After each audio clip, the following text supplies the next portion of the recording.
Достар, исәннәрмесез, саулармысыз? Кызык җиргә килеп эләктем. Бу умарта дип атала. Монда умарта кортларыдай татар телен өйрәнер. Татар телен өйрәнүчеләр бу өч сүзне ничек дип атый микән? Татарлар арасында бәхәс уята торган бу өч сүзгә видеоның ахырында әйләнеп кайтырбыз. Әлегә мине иң гаҗәпләндергән нәрсәдән башлыйк. Умарта мәктәбе Мәскәүнең иң матур җирендә урнашкан.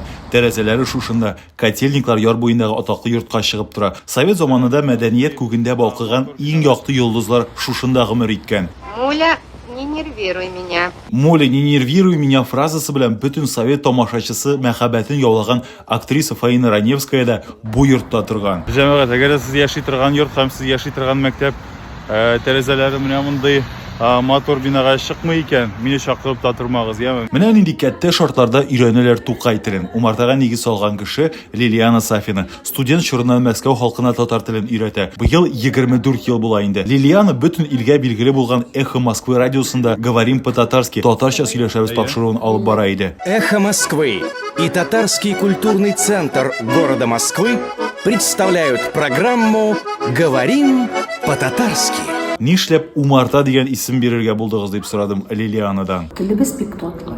Телебез бик бал сыман.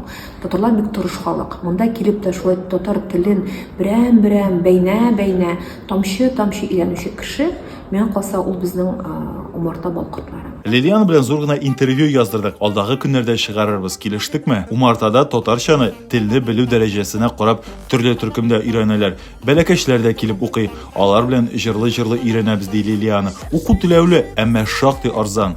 Бүген дәрестә кызу гына бәхәс чыкты. Ни өчен табигать күренешләре, хайваннарның авазлары төрле милләтләрдә төрлечә яңгырый. Урыслар тамчы тамганы кап-кап диләр бит, әйме? Татарлар ничек дип атый? Шыбыр-шыбыр дип яңгыр ява. Урысларда эт гав-гав ди, татарларда хау-хау ди. Сез менә ничегрәк ишетәсез микән? Иң өлкән укучыларның берсе Нурислам абый Хәлиуллин, 79 яшь үзенә. Балалар йортында бик кырыс шартларда үскән. Үз гомерендә 20ләп һөнәр үзләштергән. Яшь барган саен күңел татарлыкка тартыла ди ул. Милли бәйрәмебез Сабан туена багышланган әсәр язып китап чыгарган. Инде дә теге өч сүзгә әйләнеп кайтыйк. Шүмеш.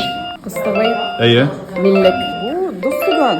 Дустыган. Конечно, Дустыган. Это Кыстыбый. Кыстыбый, да. Әйе. Это белмим. Bu Шүмеш. Шүмеш. Кыстыбый. Кыстыбый. Bunu bilmem.